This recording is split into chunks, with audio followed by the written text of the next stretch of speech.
So obviously when choosing the color of your crankbait, there are a lot of things to think of. And a big thing, especially for open water trolling, is the color of the bottom of your bait. These fish most of the time are feeding upwards, and we're fishing right above these fish. So these fish are seeing the bottom of the bait first. And in our specific situation here today out on Lake Erie, these bright colors have definitely been the best. The chartreuse or a bright orange have definitely been the best for us.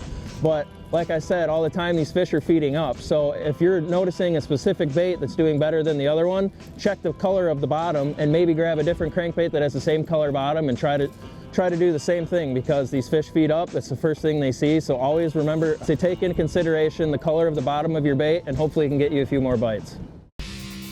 Thanks for watching. Hit the subscribe button and click on the bell to stay up to date with the latest tips and techniques to help you get the next bite.